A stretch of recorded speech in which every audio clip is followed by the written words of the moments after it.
Let me tell you of the days of high adventure.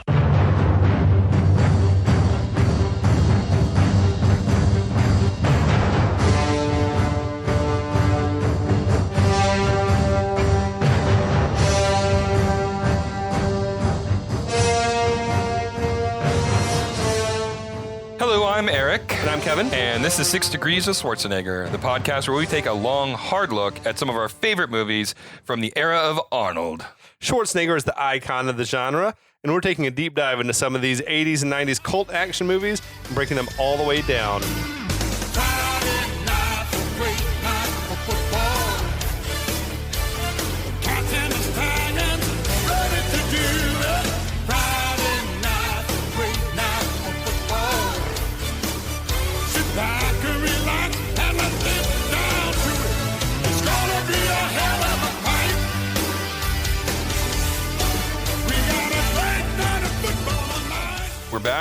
We're back. Number 2, part Welcome. 2.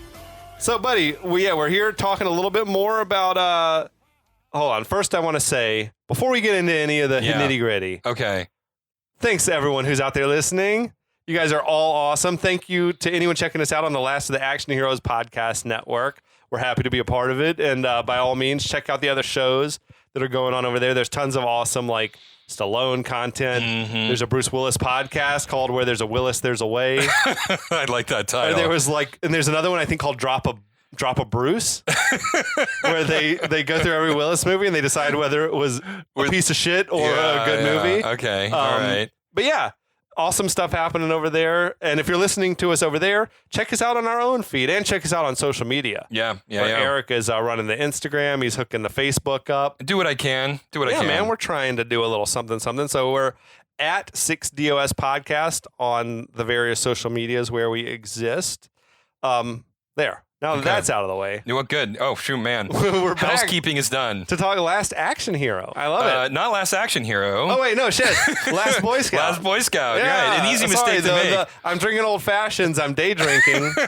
You're drinking high noons. I'm You're drinking like, high noons. Yeah, you're pacing yourself like a responsible adult. Well, it's just because I went hard last night on a really nice bottle of wine. So Okay. I'm a bit of a lush, and I thought maybe I will pace myself in this day drinking session. Sorry about that. Last Boy Scout. The Last Boy Scout. Bruce Willis, 1991. Mm-hmm. What's your Damon background Wayans with this movie? So my background with this movie, 91, I was 10 years old. So the first movie I ever saw R-rated movie I ever saw in theaters was Die Hard in 88. So R-rated movies was never a thing my parents were concerned about me watching. Okay. I didn't get to go see this one in theaters, but I did check it out because we had cable. Yeah. And so when it was on HBO, I remember watching it on HBO and being like shocked at how darkly violent it was. Yeah. I mean, it was just a much darker movie than the other sort of era of action movies that I had seen. Yeah. And I remember not really liking it as a kid. Yeah. Because it felt a little bit over my head emotionally, right? Okay. You know,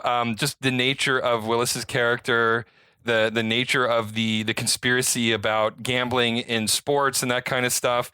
None of it. I mean, I had no context for it. It's a complex plot, more so than like a Die Hard, right? Where it's just very Kill much the bad like, guys. And like it's as simple as can be, basically, or like a Predator or something. Right, It's exactly. as simple as can be. It's alien fighting soldiers. Yep, exactly. It's terrorists versus cop. Yep, exactly. Not like a mystery to unravel. Commando, all of those movies are very simple plots, very easy to watch. Yeah. And so as a kid, I could watch them and not get lost and enjoy the violence.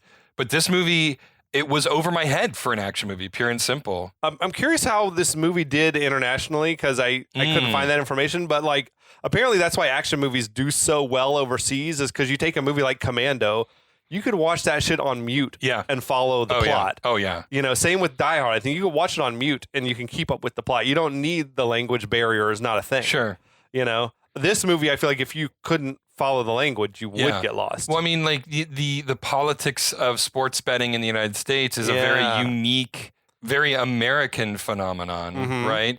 at least how we approach it. I mean, I'm sure there's betting all over the world, but as we do a lot of things in America, we do it very weird. And sports betting is one of those. Only available in certain cities. Exactly. Except now it's all on your cell phone now, but not back then. Right, exactly. And so, there's a subtlety to the script. I mean, I use the word subtle loosely here because it's still a Shane Black action movie, but there is some subtlety to the script that went right over my head when I was a kid. Yeah. Because like you, I didn't see Die Hard in theaters, but I think Die Hard was among the first ever R-rated movies I saw. It was on HBO.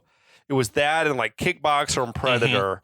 And those were, Kickboxer is not as great as I give it credit for. I love it, but Die Hard and Predator are like next level amazing. I agree. And so when I saw this one, I feel like it was probably like a Blockbuster rental, or something like that. Yeah. And I think I was a little underwhelmed seeing it as a 12-year-old or whatever I was at the time, and like probably 93 or 94 or something like that. And seeing it now as an adult, I'm like, this is a fucking good movie. It's actually really good. This is actually really good. Yeah. It's got more of a smart plot than most of the action movies. I agree. And you were talking before recording how Shane Black really wanted to sort of do this was his first attempt at doing like sort of a noir thriller. And I think he pulled it off. Like every aspect of it hits all the notes. You were loving that bit when we were watching it. You were like, oh, this is like a noir movie. Yeah. It totally is. The only thing it was missing was a femme fatale, really. Right, yeah. None of the women get huge like screen time. Right, exactly. But otherwise it was, it's a pretty good, fun little pot boiler. Yeah. No, it's definitely good. I'll try to bring us up on the plot as it's unfolded in the first chapter. Okay. So it opened with sort of a non sequitur little scene of this football player getting a mysterious phone call from a guy named Milo telling him, you got a lot of money on this. You better start scoring touchdowns. And the guy like had a breakdown on the field, like shot some other players, shot himself on the field in the middle of the game.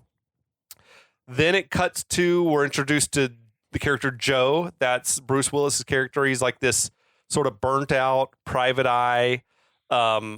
He's like permanently hungover and in a bad mood, which I love.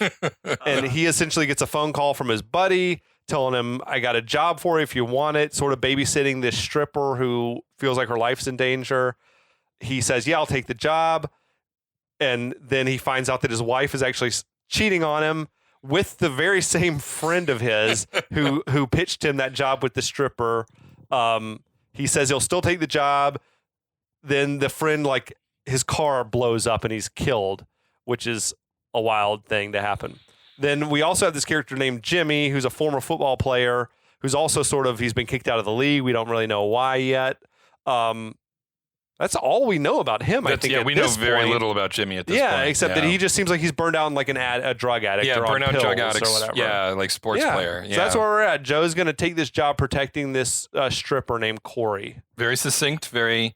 Brevity is the key to communication, and you did it. The thing that's odd to me is, so we assume that the death of the guy Mike in the car bomb is related to the job with Corey. I mean... Because this is a movie. Because it's a movie. We assume these things are going to be connected. Right. If you're Joe and your buddy Mike just blew up in a car, are you like going to still do that job?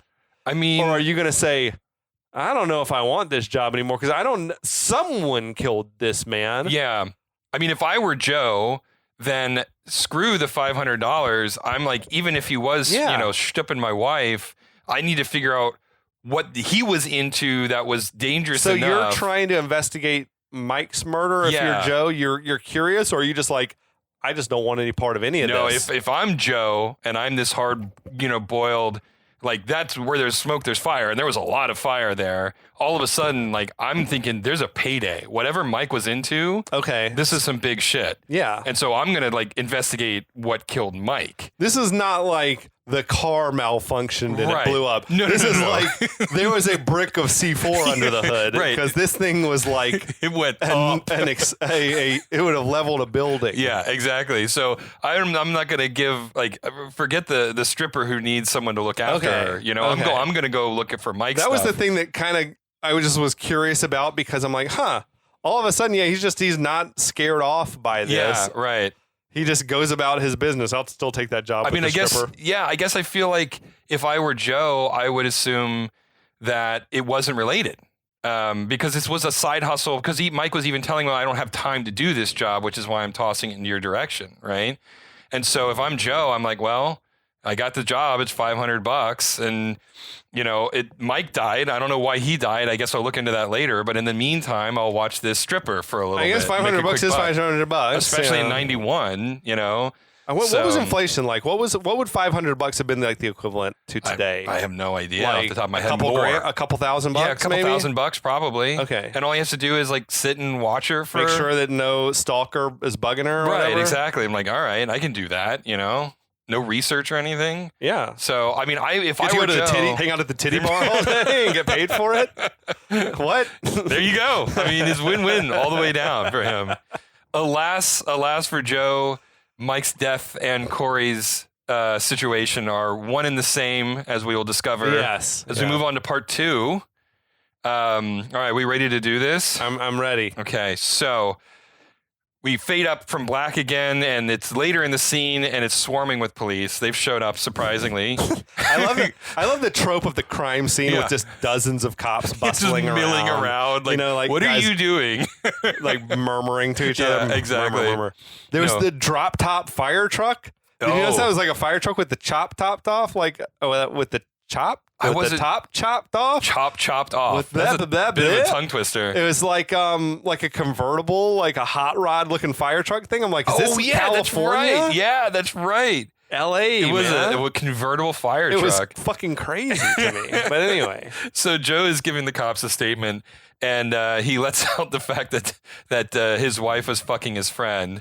And Sarah asks if Joe knew that she was having an affair, and he said that he suspected, which doesn't surprise me that much. Do you think he did not tell them about the affair because he thought it would make him look guilty, or because it was like embarrassing? I think I don't know. It never really occurred to me. I think that he left out the fact that they were having an affair because, more out of an embarrassment thing. Because there's no way he could know that this was going to escalate to something greater. But I mean, also his buddy did. If he said, well, the guy was over here fucking my wife, then I feel like it would make him suspect number one. Yeah, that's a good point. Yeah, I think you're right about that. But I think it's also like protecting probably his own dignity. Yeah. And maybe he doesn't want to slam his wife or whatever in front of everyone. Probably a little column A, a little column B then. Yeah. I'm curious. But anyway. The fact that he didn't tell him about that shit. Yeah, that's true. So, so then Sarah gets mad at him for not standing up for himself and showing a little pride. And Joe says that he's fresh out of pride. She says all that shit that like he should have said to her, which becomes relevant later in the flick. But was like, why don't you say like fuck me, or like that if the cops weren't here, you'd spit in my face and all this stuff. And he's like, sorry, babe, I'm fresh out of pride. It's like, dude, this guy is like got big self-esteem problems. But it is also a huge foreshadowing for later. Yeah. But then Sarah blames Joe, and he's like saying that he was never around and he was alone. And he was like, buy a fucking dog. Facts. And then she says that that he's the one who hates Joe, which is right. Like he clearly hates himself. That's what you were saying earlier. Like that this is not so much about like she wanted Mike. Right. It was more like just something to get Joe's attention. Yep, exactly. Yeah. And that's what it strikes me as. And anyway, so Joe's retort to that one is I get to live with myself 24 hours a day. I mean, this, once you told me where the origins of this point is like all of these lines from Joe is like, this is absolutely Shane Black just putting all of this experience into this character. Pouring it all out. I'm curious about this bad breakup. Hopefully he's moved on with his life. One would hope. I think he said like something like this was the first like person I ever loved. Yeah, sure. And like it sounds like she just destroyed him. Sure. No, man, we've all been there. The first one that you really love and then just destroys you. Man, that sticks with you for a while. So anyway, cut to a strip club. Yeah, that was the gratuitous nudity finally. Always. I mean, there has to be in a 90s action movie. Yeah. Really, I mean, if it's a 90s action movie and it doesn't have a strip club, I'm wondering if you're doing something wrong. Like, where is your screenwriter? Right. That's why you got to, even if it's not at all like furthering the plot, you just need a random shot of some breasts. Right, exactly. That's just sort of a part of the deal of 90s action movies. Totally. Anyway, so we finally see Jimmy again, and he's toasting to Alex the astronaut, who's the bartender. The beginning of a motif. Yeah, that's right. Yeah. And the guy tells Jimmy that he hasn't seen him shooting vodka since that time he cheated on Corey, which, all right, now we're okay. We've already tied Jimmy to Corey at this point. Yes. And then Jimmy says that he'd better pour another one then. Which is kind of crazy. I thought it was kind of strange to be telling Corey's like coworker that you're cheating on her. Yeah. Or whatever. Yeah. Anyway, maybe he comes clean about those things. Yeah, we'll see. I don't know. The bartender rightly points out that a guy would have to be crazy to cheat on Halle Berry, which Absolutely. is true. And this is like, yeah. Do you remember that? There was a famous Chris Rock bit on one of his stand-ups about because whoever Halle Berry was married to did cheat on her. Yeah, David Justice, I think, right? Was it? I don't know if it was him or the guy who came after him, but it might have been. Or it might have been both of them. It might have been both of them. But like Chris Rock had a famous bit that was like saying like, no matter how beautiful of a woman you are, there's some guy out there that's tired of putting up with your shit. And like, I'm like, oh, that's so funny. Oh my God. And so in response to the bartender calling him crazy, Jimmy goes, I got to be something because right now all I do is lose friends, drink, and nail anything with a heartbeat. That's good. His bartender's response is, well, I'll just stay on this side of the bar then. That's a good. It's a great Shane Blackism. Line. Absolutely, man. Yeah, 100%. Dude, so I feel like this was the first time Damon Wayans was doing like acting, not just comedy. Yeah. And he's pretty good. No, he was great in this movie. I mean, and he and Bruce Willis, as we'll see moving forward, have a really strong chemistry together. And yeah, he plays a tortured soul in his own way, just like Joe plays a tortured soul, you know?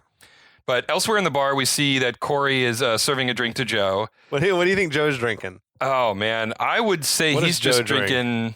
It's a little like a drink out of a cocktail glass. Yeah, it was a drink out of a... I'm going to say it's like a vodka tonic. I'm not a vodka tonic. I'm going to say it's like what is the thing that...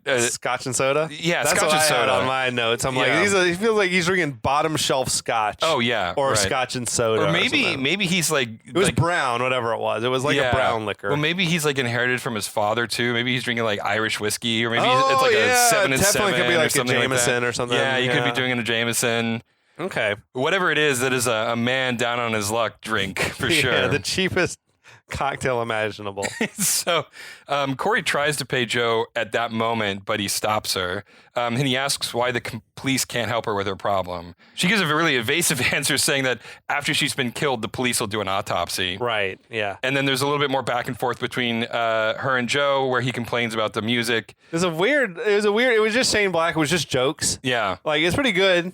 Eddie Griffin was playing this DJ's playing sort of funky, like, Tone Loc or Power Revolution or some like Milli Vanilli type shit, and Joe hated the music. Yeah, he's like saying, "I hate this funk shit," and then she's like, "What do you want to hear?" And he's like, "Named this just the squarest possible white music." And this isn't even the last time. It's like, imagine someone stripping to like, Roy Orbison or some shit. Stripping to Pretty Woman, that'd be amazing. Yeah.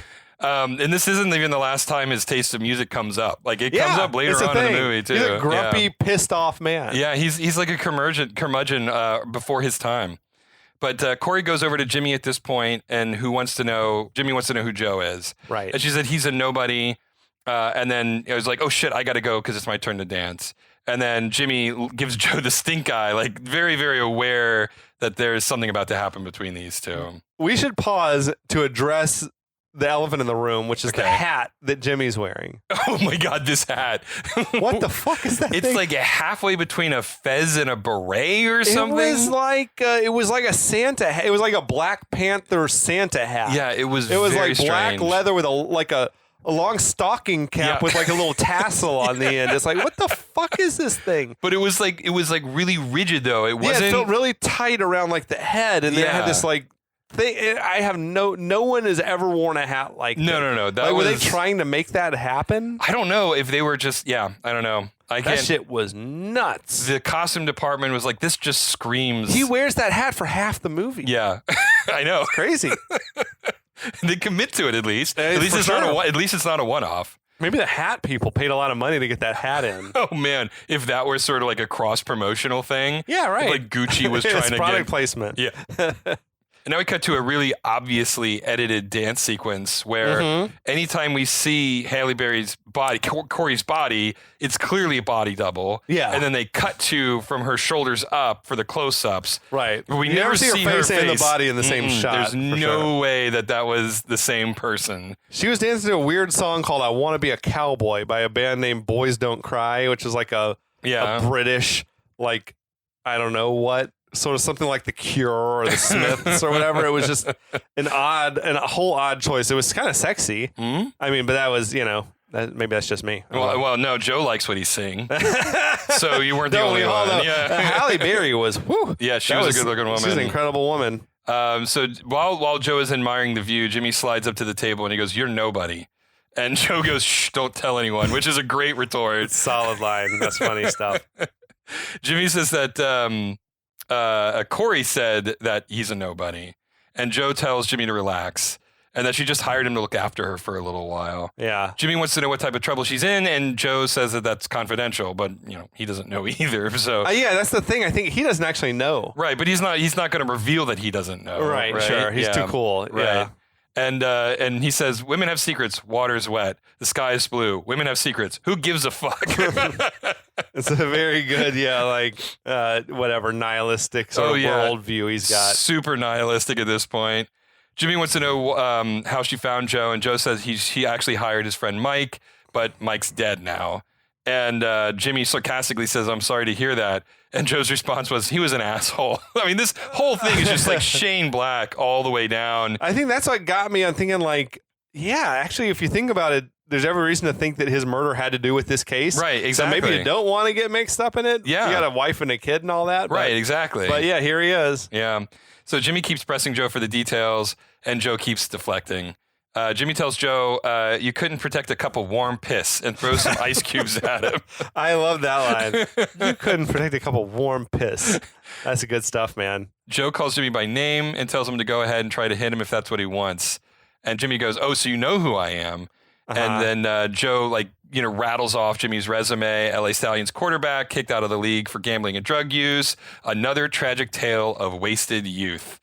I feel like if that was who he is, like most, maybe I'm thinking about in 2024 culture. Yeah. I feel like most people would recognize you. Yeah. If you're like this star quarterback in the NFL team for your city and you're like, imagine a Michael Vick type character. Yeah. Like you can't just walk around and no one knows who you are. No, and I do think you're looking at it slightly through the lens of 2024, but right. But I mean, even in 91, this is pre-internet, pre-smartphone. Yeah. But still like a sort of a not a conspiracy. What's the word I'm looking for?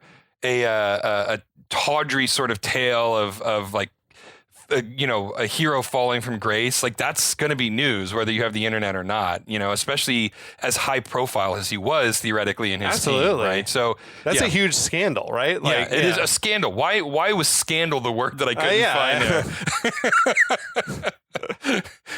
there? So Jimmy gets mad and starts insulting Joe. He called him a lowlife. Yeah. That's such an old-fashioned sort of insult, you lowlife. I'm sure Joe's like, "Yeah, I know. Thank you for letting me know." I mean, I don't know, how is this going to hurt me? Thanks for hitting me with the G-rated insult. So Joe says that at least he didn't shit his life away on cocaine. Yeah. Ooh. Jimmy throws a punch at Joe, but Joe catches it, his fist, and squeeze hard enough that Jimmy drops to his knees. But that's the most badass move the way he just catches his fist like and that. Drops him to his knees. Like, I'm like, you don't want to fuck with this guy. Right. I mean, the movie keeps like subtly implying that Joe is not a guy to be fucked with. He's like Superman. Yeah. Yeah. To a certain extent, like Superman, if Superman was burnt out on life in general. So Jimmy gets up and retreats with his tail between his legs, at which point he grabs Corey off the stage, drags her out of the club, much to the dismay of everyone involved. Including all viewers in 2024. Like, no, let her strip. No, let her finish her run. Let her finish her set. So later on, Joe is standing outside of the club and he finds out that he's run out of cigarettes, but he doesn't have any money to buy any more. It was the day of the cigarette vending machine. It was awesome. He looks around and he sees the vending machine outside and he can't buy it. Imagine a world in which you could just buy cigarette, no age check. Yeah. If you just got the money to pump into the machine, you can get a pack of smokes. I still have vivid memories of like being at Waffle House and people buying smokes in the Waffle House. Crazy. Yeah. It's a different world. I mean, it's amazing how quickly things have changed since even 91. You just don't. This dude's chain smoking in this movie, and you don't see that anymore. No, I mean lighting cigarettes with cigarettes, like true chain smoking. Well, yeah, we'll note it when it comes up in the movie. But crazy. Yeah. Really, really, it's a different world. But anyway, since he doesn't have any more cigarettes, he starts looking around, and he looks up to see a campaign billboard for a guy, Senator Boehner, and it's his campaign, and this triggers a flashback. And that started guy Chelsea Ross, who we talked about before, just the most punchable face you've ever seen. Yeah. So it's a cleaner cut version of Joe, and he's clearly working some kind of a security detail. He and his partner are stationed outside of a hotel room, and we hear a woman screams from inside. And so this is the callback to the photo from earlier in the movie. And it's an amazing bit of continuity. Yeah. Because we were like, wait, is his partner in the flashback is the same guy that was like, seemed to be his best man at the wedding or whatever? Mm-hmm. That is some fucking production design. And they both, I mean, like, it was clearly the same guy in the photo. He looked like John Bernthal. He looked like John Bernthal. Yeah. And it was just like, it was like, okay, they really got this actor. I wonder if there were more scenes where this guy got to speak. I wonder if that's the case. That were axed out or something. Yeah, that's definitely possible. Because that's a lot of like, this guy got paid for this and he never spoke. No, didn't have a single line. Maybe he was like buddies of the writer or the producer or something like that. Maybe he was like throw you some work here. That seems possible. Yeah, anyway. But yeah, so his partner is content to ignore the woman's cries, but Joe can't take it and he busts in. So we cut away from the flashback. We're back in the present, and Joe throws his empty glass up at the billboard, saying that he didn't vote for that son of a bitch. It was nice of the club to like let him take a glass outside. I know, and then he shatters the glass. At which point Joe looks down, sees a cigarette butt in the gutter, admits that he is a lowlife, bends over to pick it up, and then proceeds to smoke a discarded cigarette from the gutter. Woof. But as he does it, as he starts it, he's clubbed in the back of the head. The four goons are standing over him, and one of them confirms that, this is the guy that was talking to Corey. So the guy in charge says, okay, take him somewhere else and kill him. So, oof. This was a crazy bit where one of the dudes is like, there's no contract on him, and the other guy's like, well, then you'll do it for free. It's like, I know very little about contract killing, but I know that's not how it works. No. I'm not killing somebody for free. Nope. That's not how this works, right? I'm not like on salary. Like, it's unlimited kills. Like, you just pay me and I'll kill anyone you want for a certain amount of time. You want best-in-class health insurance? Then you kill this motherfucker for free. Yeah. So elsewhere, Jimmy and Corey toast champagne to Alex the pediatrician now. It seems like they just had sex. I think that they did, but... The trailer of the movie had like a snippet of a little sex scene. There apparently was an entire sex scene that got cut from the movie. Yeah. I read about there was a sex scene that got edited out, but I then also noticed like Jimmy's got his leather pants on again. And it's like, imagine fucking and then putting on a pair of leather pants. God, just the sealing the flavor inside. Oh, God. So Corey tells Jimmy to come back to her apartment because they're like still in the club. Yeah, they're still in the club. What the fuck? I know. He just pulled her off stage and is like, where'd they even go, to the VIP room or something? Yeah, I guess they went, but there's no sex in the champagne room though. I can't imagine a world though in which he yanked her off the stage and she's like ready to fuck now. I mean, like I would think she's pissed at him. I guess, but I mean, she wasn't getting a lot of tips. So it wasn't, like no one was like giving her any money while she was up there. There's also a weird moment where Jimmy just like chucked his champagne glass and like shattered on the floor. And it's like, now there's broken glass all over the floor, man. You're barefooted in there. No respect for strip clubs. No respect for their property whatsoever. So Corey wants Jimmy to come back to her apartment because she's got a birthday gift for him. And Jimmy asks for a hint and she says it might get his football career back on track, which is okay. That's a thing. Back on the street, the big guy is walking Joe down an alley at gunpoint. He had that massive Desert Eagle. Yeah, just ridiculously large gun. That's going to be so loud if he fires it. I mean, it's just, why would you want to carry around a massive piece like that? But it's again, sort of like classic Hollywood. The gun looks cool. Oh, yeah. And so we're not worried about practicality here. We're just like, this looks cool. And so the goon says it's not personal, but Joe says he's wrong because Joe actually fucked his wife. It's just like, so funny. Just a nonstop one-liners coming from this guy. That's what you think. Yeah, right. I fucked your wife last night. Like, what? dude was like, how'd you know it's my wife? And he's like, she said her husband was a big pimp-looking motherfucker with a hat. Just like, oh, the show had me cracking up, man. Bruce Willis is good with the comedy. He really is. He really is. So Jimmy and Corey pop out of the door outside of the strip club. Corey is dismayed that Joe is nowhere to be found, given that that was what his job was.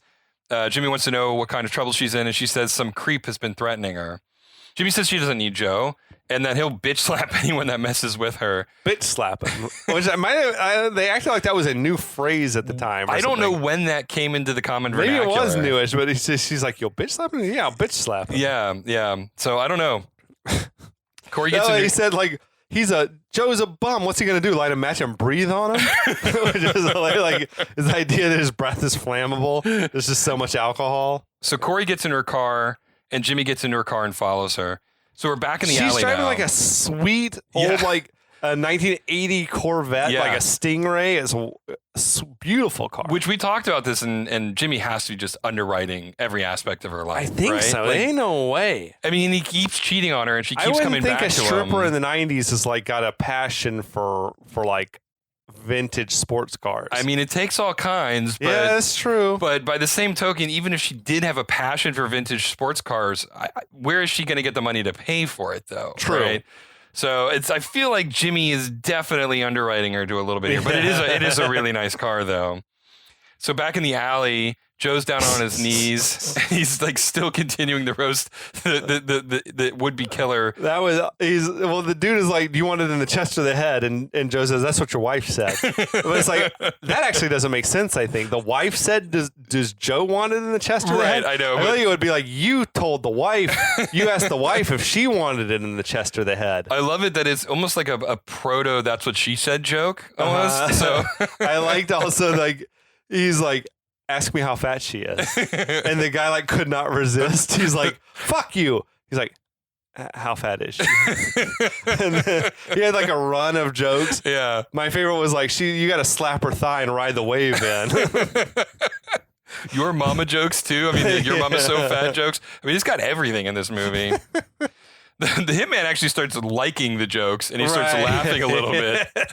And he doesn't notice that Joe's picked up a broken bottle off of the pavement, and he turns around, stabs the guy in the throat, takes his gun, and then grabs his own gun from the guy's jacket. And it's a great moment because the guy goes, he's still talking. Yeah, he's still talking. He's bleeding to death, and he's still talking. I imagine that dude was gonna die. Like you'd have to get you need medical attention really quick, or you're gonna die from that. And the last words he says is that you are a bastard. You bastard. And then Joe goes, and then some. Another little motif, a little rule of three. Yeah, exactly. Another running little thread here. So back on the road, another car cuts between Corey and Jimmy, and then immediately rear ends Corey. Right. In the confusion, Jimmy gets separated because of a traffic light turn. So he's caught on the other side of the traffic light from Corey. Corey pulls over, and Jimmy's like, no, don't pull over. What are you doing? Right. That's like all of us. Right. It's like, why are you getting out of your car? You're being threatened right now. And this is not random. Don't get out of your car. So anyway, she gets out of her car to yell at the other driver. And when she does, a bunch of gunmen pop out of the first car and just like mow her down like Sonny Corleone style. Absolutely. I mean, just crazy number of bullets. It's like, why were they driving a 1971 Citroen? Like, that's a very conspicuous car. It's like this French I know. car. It's like, I feel like you say, tell the police, they were driving a Citroen. And it's like not going to take them long to find out who. There's like 10 of those in the city. You know? I know, exactly. And 4 of them are owned by Hollywood producers. So so Jimmy speeds up through the red light to try to help her, but the gunmen start shooting at him too. At this moment, Joe comes running out of the alley, and he's dual wielding pistols ablazing, which is that becomes a bit of a Willis kind of trope a little bit. Yeah. Because like that was dual wielding everything in The Last Man Standing, right? And he had like the little, in one hand it's like the Desert Eagle, and the other hand is a snub nose. Yeah. It's a very awkward. His body is going to be way off balance pulling the triggers on those. But so Joe kills one of the guy as Jimmy's fleeing back to his car. And so while Joe reloads, Jimmy plows his car into the second thug And it's really graphic the way he pins this guy between two cars. Ow, I can't imagine how much that would hurt. But it also wasn't fatal because it's like he crushed his legs, right? Yeah, exactly. It's like, just everything is, they fucked your whole shit up. I know, just all of it is done. Anyway, the remaining goons run away. Joe kills the goon that's pinned between the car. Another like close-up headshot. Yeah, and just really, just dude's head explodes. So many watermelon explosions in this movie. The police begin to arrive at the scene. And Jimmy goes to check on Corey, who is clearly dead. Again, she was Sonny Corleone. Right. This was a tiny role for her. I know. And when I think of this movie, I think of it's like, it's Bruce Willis and Damon Wayans and Halle Berry. Yeah, I had forgotten how short she was in the movie. She's like in the movie for 5 minutes. I know. It was like, that's so crazy to me. That's a movie star, though, I guess, right? Is like you're barely in it, but yeah, it's like you're very memorable. Like Hannibal Lecter, right? He's only in the movie for 15 minutes, but Anthony Hopkins just changes the world with his performance. You just made the connection between Corey the stripper and Hannibal Lecter, and I love that. I mean, why not? Why not? So later at the police headquarters, Jimmy is just completely in shock at what's just happened. Meanwhile, Joe has got yet another cigarette in his mouth. It never ends. And Joe starts grilling Jimmy about his leather pants, right? This is the whole... It's kind of a weird thing, I think, to be asking about. Yeah. Like to a dude whose girlfriend just got killed in front of him or whatever. But it's also like, on some level, I think it's designed to like get his mind off it. Yeah. And like, tell me more about these pants. Like, where'd you get these pants from? And like talking about how expensive they are. Yeah. And he's like $600. He's like, what do they got, a little TV in them? Yeah. Or something. It reminded me of the $5 shake like conversation from Pulp Fiction. Like, $5, that's a milkshake. He's like, doesn't have bourbon or anything? Like $600 for some pants that doesn't have like a TV in them? Yeah. So at this point, the two senior police officers. It's like the nameless lieutenant, right? Do they? I don't know that the names are ever actually said in the movie. The two, but that's smart. Yeah. If you're gonna have too many characters, you got to know some of these characters they don't even need names. We don't need names, right? Exactly. And I don't know that they really needed both. You just got to make characters. them look very distinct, right? Yeah, and they did look distinct. And I guess you needed both of the characters so they could bounce off exposition off of each other, which they do in multiple scenes over the course of the movie. It's just like Red Heat, where it had too many characters and it was obnoxious. Yeah. And this one's like, you could say these are too many characters, but Shane Black knows how to not make it tedious for the viewer. Right, exactly. So in the lieutenant's office, the lieutenant is complaining to a subordinate that he doesn't believe the statement that Joe gave them. And that he thinks Joe is way more clever than people think he is. The subordinate says that Joe looks like someone who just slept in their clothes, which he did. And the lieutenant says that years ago he was Secret Service and he actually saved the president's life, which is like, whoa, that's a turn. It gives context to what's going on. Every one of these movies has to have like a higher up police officer that for no real reason has a problem with the hero. Right, always. You know? Oh, again, this guy's not even Joe's boss. No, he's not. Like, there's no indication that Joe was ever police. No, right, exactly. He was Secret Service, started a private detective agency. And this guy knows him well and hates him.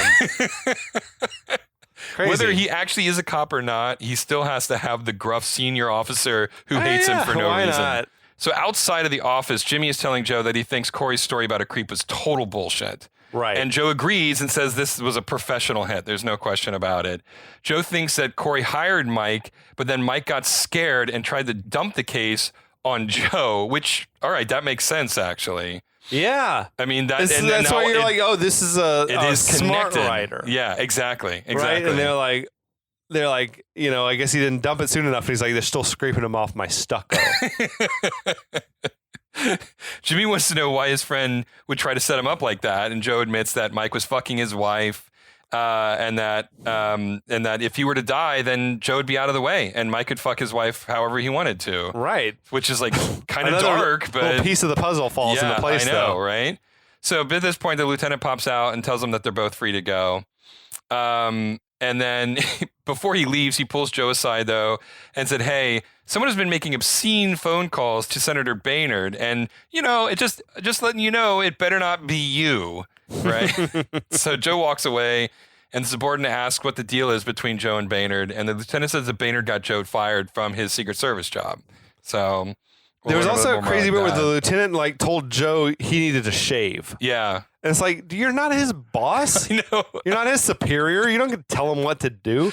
There's a new invention called a razor. It's like, this is just a guy. Yeah. Like, you don't get to tell him how to groom himself. Yeah, I know. It's bizarre. I don't know though, because like in the 90s, it's like the writer wanted to have it both ways. Yeah, he wanted to be, this is his asshole boss, but also he's not a cop. Yeah, absolutely. But I mean, when you're watching the movie, you don't really question it though. Yeah, because it is such a part of. Oh yeah, it's every genre. action movie. Right, exactly. So while Joe collects his pistol from the front desk, Jimmy asks why Baynard had him fired, and Joe says it's none of your damn business. We see the continuation of the flashback at this point. Joe barges into a hotel room, and it's just like, this is it's a dark movie. Oh yeah. Baynard is beating up a woman in her panties, chained to a shower curtain rod. It's like full like Senator Geary from Godfather Part 2 or whatever. Just crazy. And so then Baynard yells at Joe, and then Joe, like, his response rightly is he just beats up Baynard. I mean, just knocks him out. So we cut back to the present, and Joe tells Jimmy that he knocked out 4 of Baynard's teeth. Which is kind of like a Die Hard 2 line, right? Where they were asking, what'd you do to that reporter? Yeah. It's like, I knocked out 2 of his teeth or whatever. Yeah. Jimmy tries to unsuccessfully break the ice with Joe, and then Joe goes, I like ice. Leave it the fuck alone. There was the other bit where he's like, you ever play ball? You got a good build. And Joe responded with this like just wildly homophobic response. It was still the 90s too. I mean, shit. He's not the most likable guy. No, but it's still like there is that point. I mean, at least it wasn't Red Heat bad. I mean, Belushi's character was just unbelievably, irredeemably awful. Like through the whole movie.